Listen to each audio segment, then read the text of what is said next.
All right. It's Wednesday, 11:30 a.m., and I'm parked right across the street from the Piccolo Motel. I've been waiting for my wife of 3.5 years to show up. According to what I found out, she's supposed to meet Glenn Eversham in room 145 at noon today. Glenn was one of her old high school boyfriends, and a guy I know quite well. In fact, Glenn, until lately, has been one of my friends. But then isn't that how these things so often go? Glenn was Ellie's first serious boyfriend. Ellie is supposed to marry me, but now I'm uncertain. They were together throughout high school. He was her first intimate partner, right after graduation. I heard the story that night as he boasted about their encounter. He owned a large Chrysler truck with a long bed and an extended cab, and he had a cap over the bed. He stored blankets and various items in the cabin bed. Glenn was always prepared. Yeah, the bastard told us all about how he did it. He told us one night after we all got off work. It was the summer right after graduation. We were out back behind this tavern. It was called the Whiplash back then. Since then, it's changed hands 3 or 4 times, each time getting a new name. It's a furniture outlet. Now I can hear him like it was yesterday. He'd said I met up with her after prom. She had switched from her prom dress to a black Harley-Davidson shirt and some really short cutoff jeans. She looked beautiful with her long, curly brown hair flowing down her back, striking green eyes, and long lashes. She had a petite figure and a firm figure. I told her we were going to Jed Nelson's after prom party, but I wanted to stop off for a few minutes first. I told her there was something I wanted to say to her. I kind of hinted that I was going to ask her to marry me. The text requires editing for explicit content and to match the style of Jordan Group. Here is the revised version. She had already had too much to drink, making it easy to mix a little something extra into her beverage. Soon she was full of energy and ready to dance. I helped her out of her jeans, admiring her form. It was clear she hadn't been with anyone before. Despite her age, she seemed almost untouched, with only the slightest hint of maturity, given her inexperience. It took some effort and patience on my part to become intimate with her. I started gently, but as the moment intensified, I couldn't wait any longer, and we became one. She initially resisted, but as I persisted, she eventually yielded. Her cries and moans indicated her change of heart. Glenn adjusted his trousers before he continued. You guys know I'm not lacking. Well, she lost her composure. I tell you, after a bit more time, she was very affectionate. I was very satisfied. Afterwards, she sat on the blanket and cried. She didn't speak. She just cried. I knew I'd made a big impression. Finally, she looked at me and asked what it was I was going to say. I'd forgotten. So I told her that I'd enlisted in the Navy and would be leaving the end of the next week. I asked her to wait for me. She stopped crying and told me she'd think it over. After that, I took her home, kissed her goodnight, and left. Then I took the bus out of town. We never did get to Jed's party. Oh, I remembered him telling us his stupid story. I was there hanging on the fringe like I always did. It broke my heart to hear it. Glenn, Ellie, and I grew up together, attending the same schools from grammar through high school. Glenn was the quintessential all-American boy with charm, wealth, athletic potential, and the attention of all the girls. Despite his advantages, he never fully capitalized on them. He tried out for the football team, but didn't make it. The same happened with basketball and baseball. He struggled to hit. He always had an excuse for football. He blamed the coach's attitude. In basketball, he complained about the aggressive play from smaller players, and in baseball, he claimed the umpires made unfair calls. Still, he always got the girls. He was voted prom king our senior year, and in the yearbook he was voted guy most likely to be remembered. I went out for some sports too. Oh, my name's Wyatt Templeton. Yeah, I went out for soccer. Made the team too. I skipped basketball, but made the volleyball team. And in the spring, I made varsity lacrosse all 4 years. I suppose it was a matter of build. Glenn was a big, strong guy. He lifted weights and stuff. Me? I'm skinny. Always been skinny. I couldn't compete with the bigger guys in football. But man, I could run. In the winter, Coach found out I could leap to that. Got me on the volleyball squad. And of course, lacrosse was my shtick. I played midfield. Yep. Glenn got the girls. And somehow he got the glory. All I got was a lot of letters. Glenn majored in partying all through high school. And he was a master at it. I wasn't so gifted. First, my mom and dad had 5 kids, so personal cars and trucks just weren't on the menu.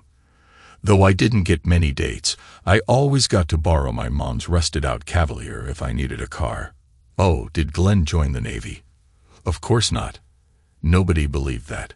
Once we got out of high school, Glenn was off to Penn State. His parents had the money. I stuck with the academics in high school and got a partial scholarship to the local state university. It didn't take me very far. I had to promise to teach in state for 3 years. So I ended up being a public school teacher. Being a school teacher means taking a vow of poverty. Don't know why, but I've stayed with it. I guess it's because I like kids. Glenn graduated Penn, went to law school, and ended up with a big law firm in the city.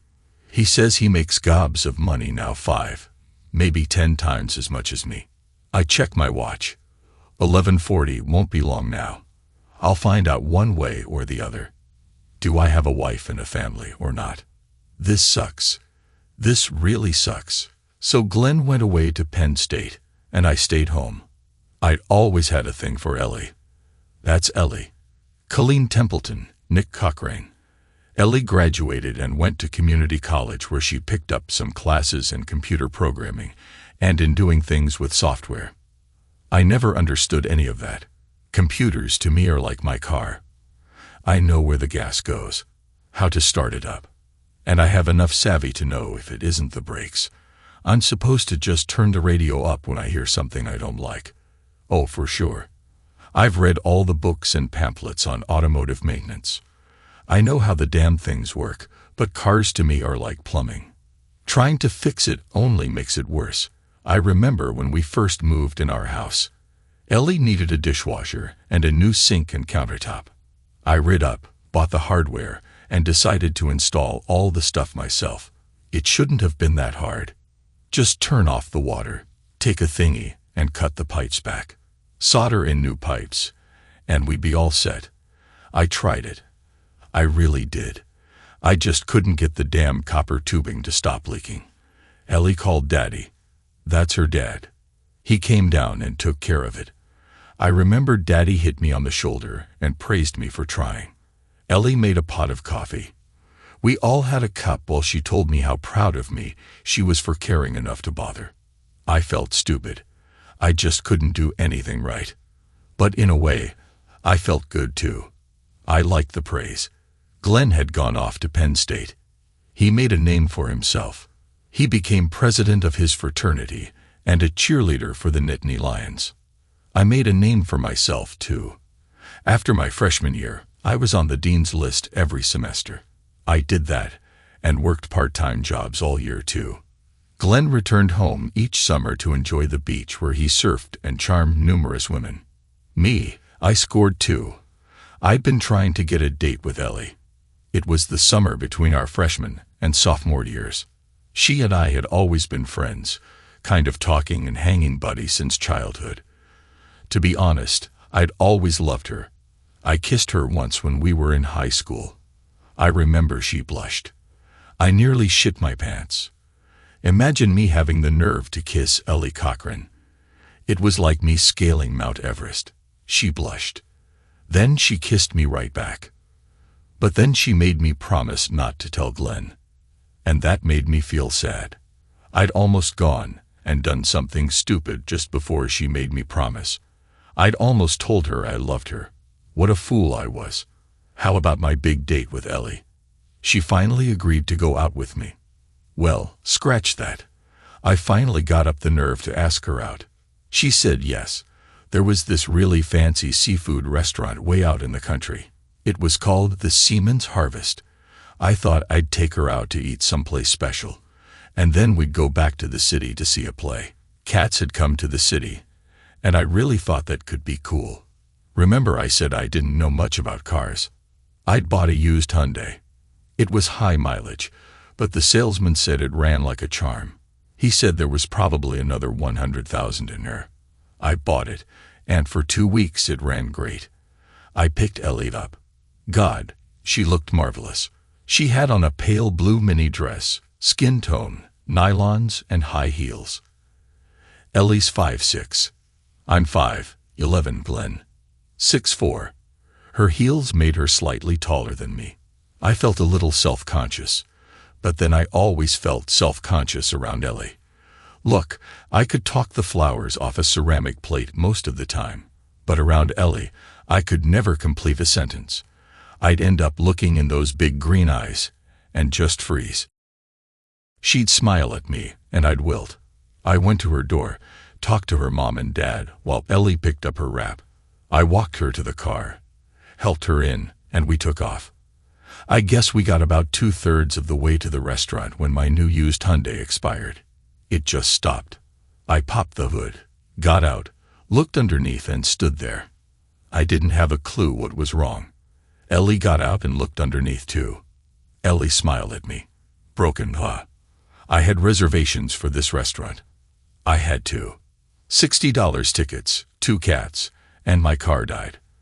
I looked back at her. Yeah, think so. She reached in her pocketbook, pulled out her cell, and called Daddy. Daddy got there about a half hour later. He roped an old tire to the front of his car and pushed us back to their house. I sat in my car all alone and stared while he pushed. Ellie wrote in her daddy's car while he pushed. I felt like a piece of shit trapped between 2 slices of bread. We got back to Ellie's, had barbecue with her mom, dad, and little brother. Then we watched an old movie on TV. She told me later, while we were watching Robert Redford kiss Jane Fonda, she'd already seen Cats. Glenn had taken her to New York, where they saw it on Broadway. That was my big date with Ellie. But I checked my wristwatch again, 11:45. I wondered what I was doing. I guess I'd always known that sooner or later, Glenn would come and collect his prize. I just thought maybe Ellie had put Glenn in her rearview mirror. I guess I just thought wrong. I suppose I should have known better. I remember when Ellie and I got married. I remember how I got her to agree to be my wife after that first date. That didn't work out. She agreed to try again. It was a little later in the summer, and all the town carnivals had started up.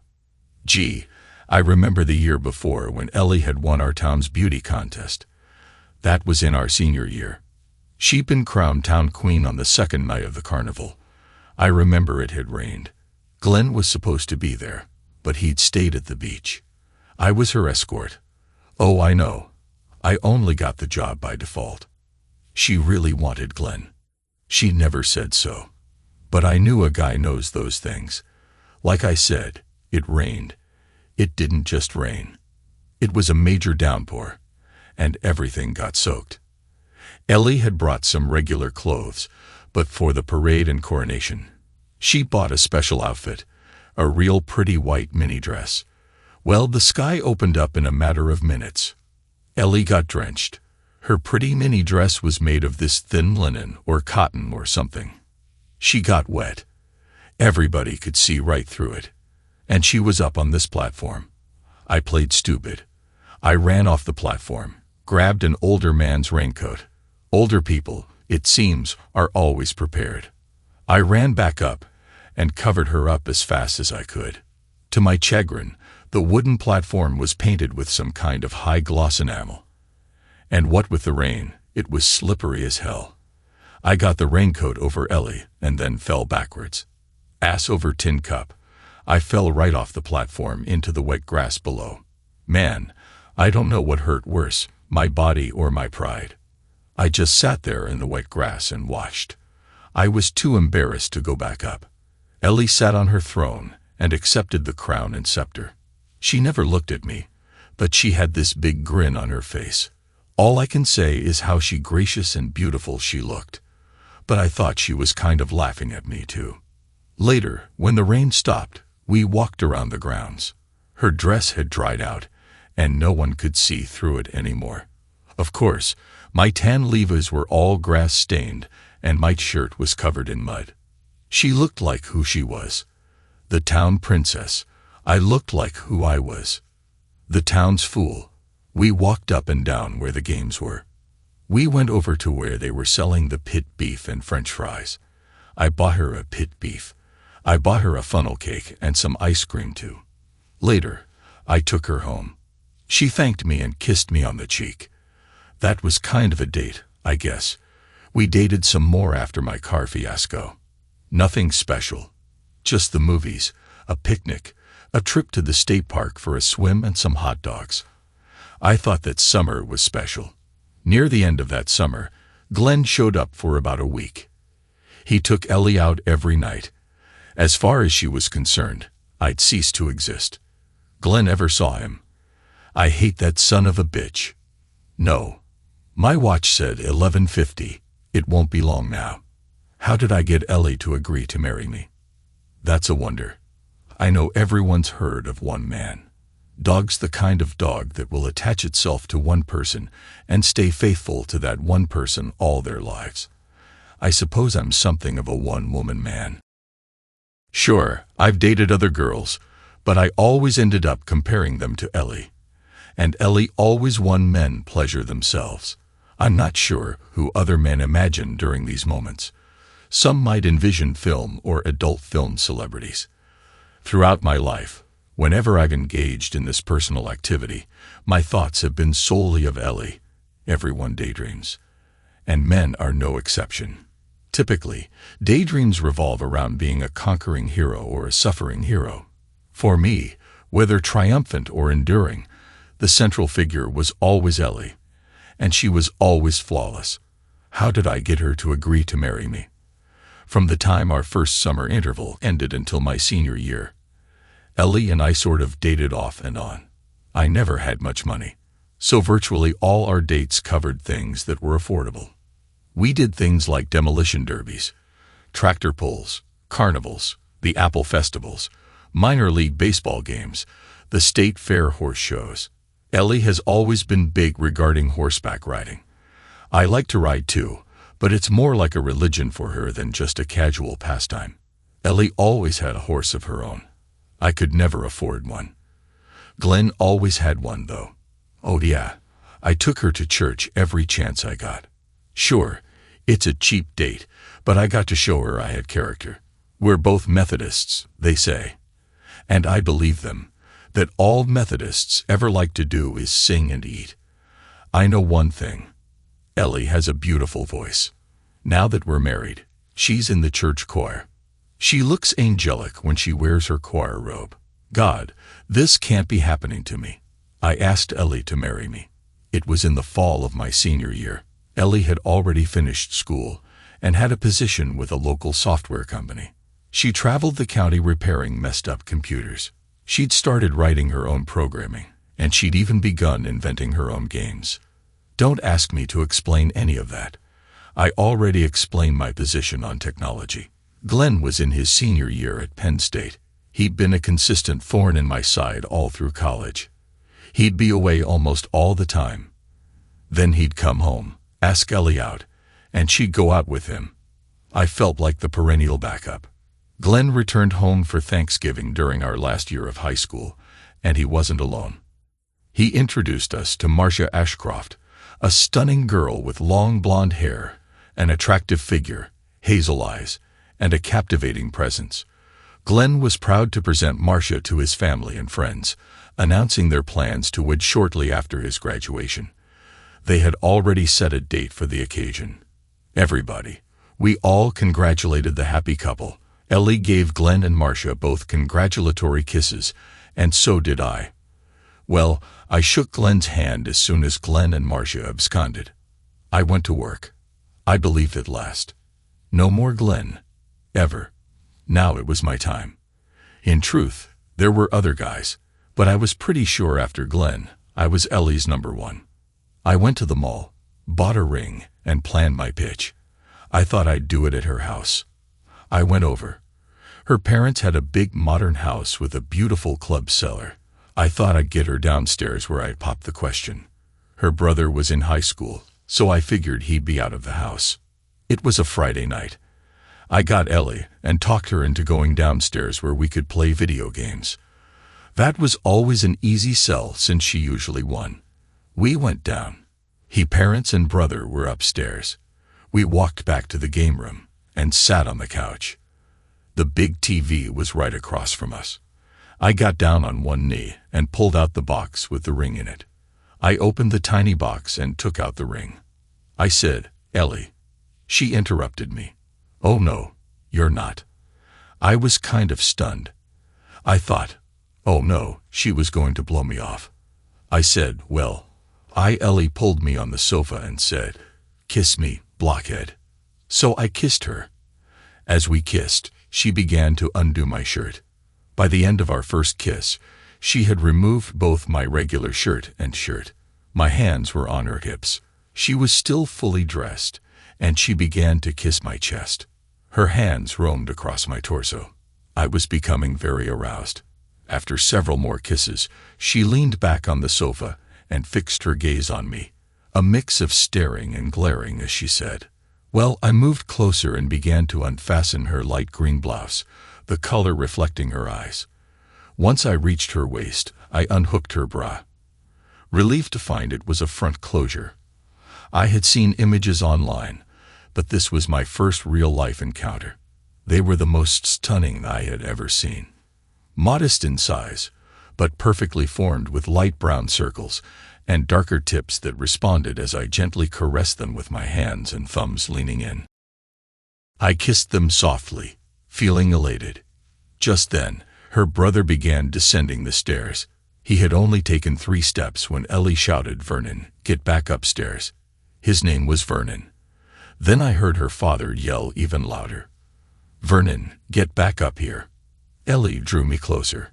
She loosened my belt and jeans. She sat up and tugged my jeans and boxers down to my ankles. I observed as she removed her slacks and undergarments, which were plain white cotton. I shook off my shoes and removed my pants completely. There we sat with no clothes on the sofa, in the game room in her parents' basement, while her mom, dad, and brother were all upstairs. Their voices were clear as day. That's the night I matured. I was 21 years old, and I'd never been intimate. Yes, I was inexperienced. It was the most amazingly wonderful night of my life. And hers too, I thought. We went slowly. We kissed and snuggled and hugged. We cautiously explored each other's bodies, first with our hands, and then with our lips. I believed she was inexperienced. I'd heard Glenn's tales, but that evening she seemed as nervous as I felt. In literature, they often refer to the act crudely. I prefer to think of it differently. This was affection, genuine and profound. I moved closer to her and tenderly kissed her. Glenn had mentioned she was nearly hairless, and he was correct. As I continued, she became more responsive. I gently caressed her, being mindful of her comfort. It became clear that she was quite delicate. Doubts about Glenn's account crossed my mind. Could she really be this untouched? She seemed a bit tense at first, but gradually relaxed. I used my hand to softly touch her, while being careful not to cause any discomfort. When I sensed any unease, I immediately ceased. Ellie took hold of my head, guiding me to face her. We lay on the sofa with me above her. She whispered, "I want to be closer to you." I thought, had she read my mind? That's what I just thought about myself. I tried to get closer to her, but there was a mismatch in size that made it difficult. I noticed her flinch slightly as well. She whispered, "I know it'll hurt, but I want you to be the one to do it." I persisted, despite my fear. I didn't want to cause her any harm, but my excitement was building. I kept my emotions in check. I began to move my body in a way that allowed for intimate contact without full penetration. Occasionally, I adjusted my position for a deeper connection. I tried to distract my mind, worried about climaxing prematurely and spoiling the moment. After several careful movements, I was able to achieve a partial but gentle entry. She tensed and recoiled initially, but gradually it seemed she was getting used to the sensation. I hoped as much. I withdrew and gently moved closer once more. With each attempt, I progressed a bit further. She let out soft, pain sounds and clutched at my shoulders. I continued to kiss her, though it was difficult. She bit her lip. I was aware it must be uncomfortable for her. I don't know how long it lasted, but eventually I had to release. I felt her tremble. Then she stilled. She began to cry softly. I confessed. Tears came to my eyes as well. I noticed a small trace of blood and pondered its significance. We lay there. By then, we were side by side. We just laid there, hugging each other. I kept kissing her face and her head. She kept running her hands up and down the sides of my body. After another long time, we sat up. Ellie looked at me with this incredibly serious expression, and then she said, "Let me see the ring." I found my pants and got the ring out of the box and held up it for her. She held out her left hand. I guess it was her left hand. She said, "Put it on." I did. The diamond looked small, just a little more than a quarter carat, but I thought it kind of shimmered and glowed in the soft light of the end table lamp. She turned her hand this way and that she looked at me. "This means no more. No more for you." I didn't know what she meant. What I said. She gave me this gravely expressive look. "From now it's you and me. Just us. No one else." Hell, I thought there never had been anyone else. Not for me anyway. I told her. "Glad you're all it's ever been." She smiled. "I know. It's been like that with me too." At the time, I didn't understand what she meant. Her too. I'm still not sure. A few minutes later, we got dressed and went upstairs to see her mom and dad. Ellie showed them the ring. They didn't look exactly happy. I'd say they looked more relieved than happy. I thought I knew why once. Now I'm not so sure anymore. That was how it began. Ellie and I were official. We were an item. We told all our friends. Everyone admired her ring. Everyone was happy for us. Even Glenn. That all happened in November.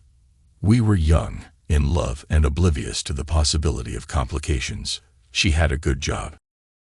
She could even do a lot of her work from home. I was on my way. I'd majored in math and in education. Math teachers were at a premium with my grades and my sports background. Getting a teaching job in the county was a no-brainer. A foregone conclusion. We planned to June wedding, but we encountered an unexpected development when two people in love are intimate, often without preventive measures. It's natural for certain outcomes to arise. By mid-January, we realized we were expecting a new addition in about 7 months. We rescheduled the wedding for March. Our first little surprise arrived in July, and we named her Jenny.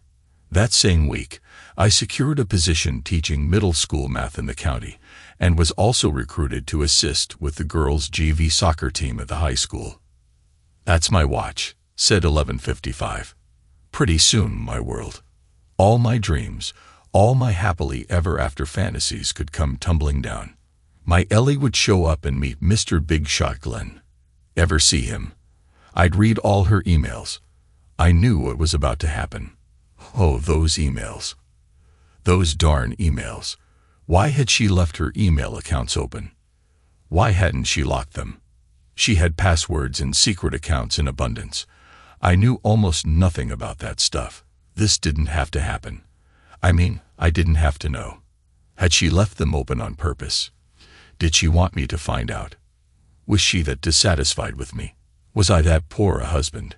God knows I tried. We didn't have any money, but I tried to compensate for it.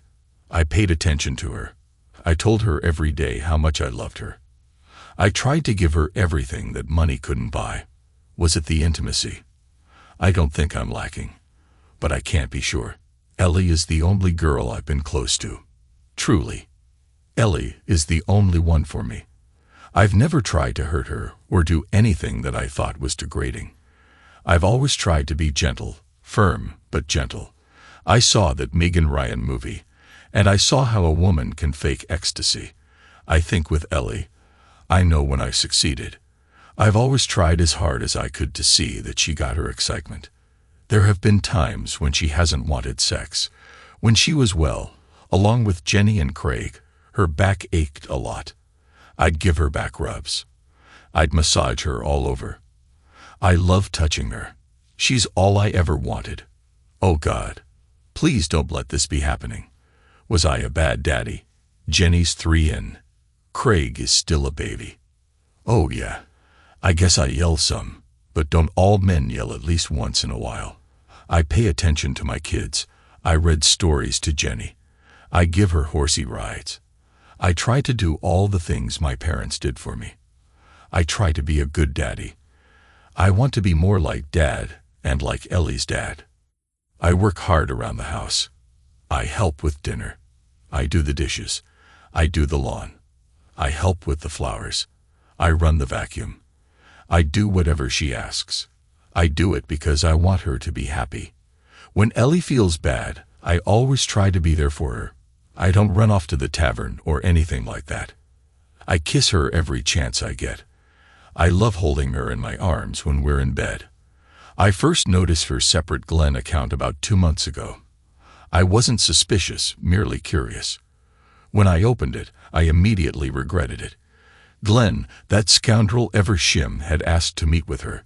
He claimed he missed her, felt lonely, and was unhappy in his marriage. Needing someone to confide in. What a backstabber. I thought. Then I read Ellie's response. At first, she firmly told him to leave her alone. She didn't curse. She just said she was married. She was busy. And she suggested if he was unhappy, he should talk to Marcia, or if not to his wife, then perhaps a counselor. He kept emailing her. He kept whining and begging.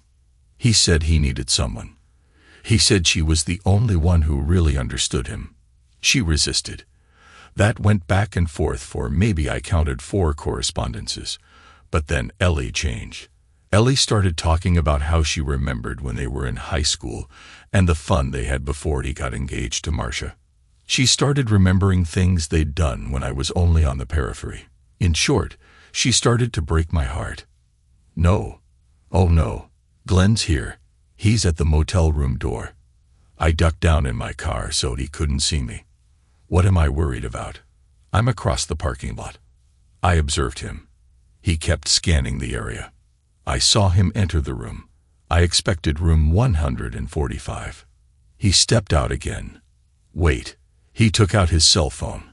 He dialed a number and began talking to someone. It's probably Ellie. I think he's telling her he's arrived. Oh no. My life is falling apart right before my eyes.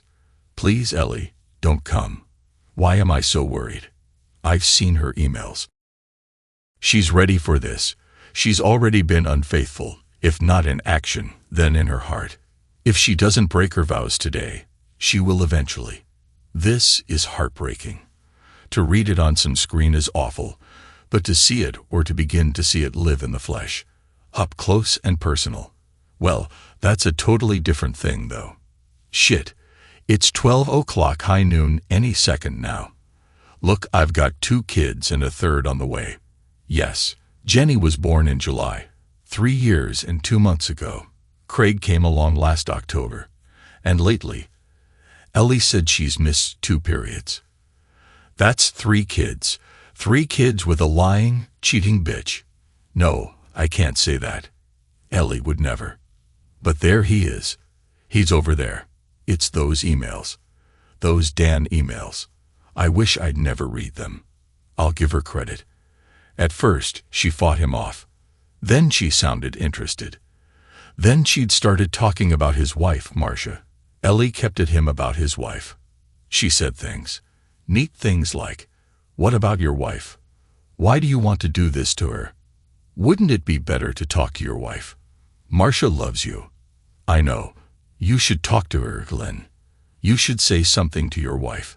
He always had an answer. He said she didn't understand him. He said he never loved her. Not like he loved Ellie. He said he thought Marcia was cheating on him. I have to give Ellie credit. She fought Marcia's battles for her. She couldn't have done it better if it had been Marcia herself. It didn't matter. Not in the end. Last week, Ellie caved. She agreed to meet him. And so we're where we are. My marriage, my life. And very likely Glenn and Marcia's marriage will soon be over. Look, I haven't been idle. I talked to my dad about this. He agrees with me. He believes, like I do, that when two people agree to get married, they commit fully to each other. My heart, my soul, my life's treasure and my body are no longer mine. They belong to Ellie. Ellie should understand. I don't want to control her. But she made the same commitment to me. What did she say? No more. No more.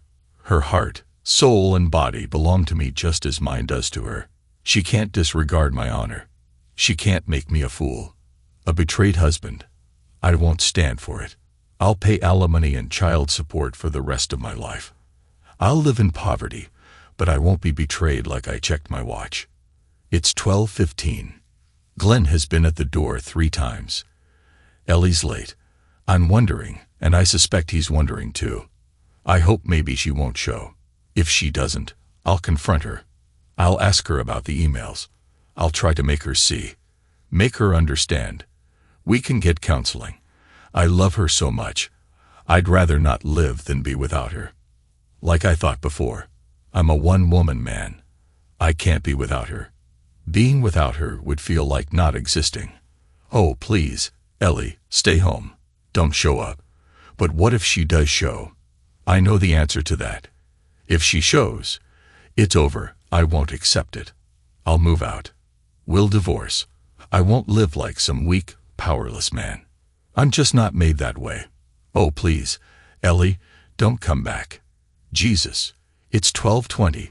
This is killing me. I've got to find out. I've got to call. I grabbed my cell and punch in Ellie's number. It barely rings one time. It's Ellie. She says yes.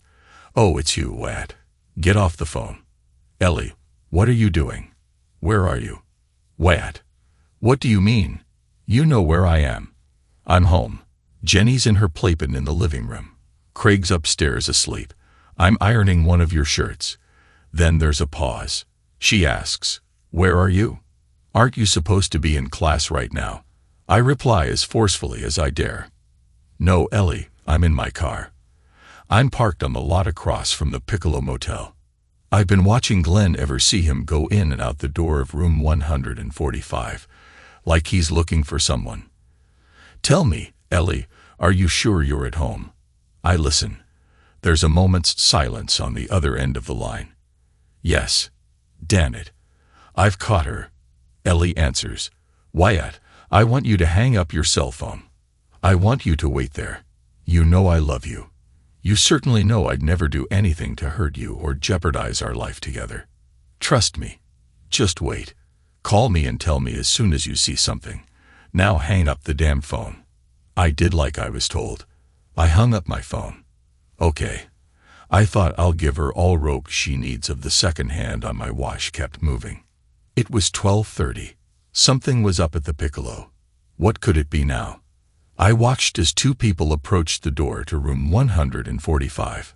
One of them was Marcia Everson. I didn't recognize the other person, but he was a man.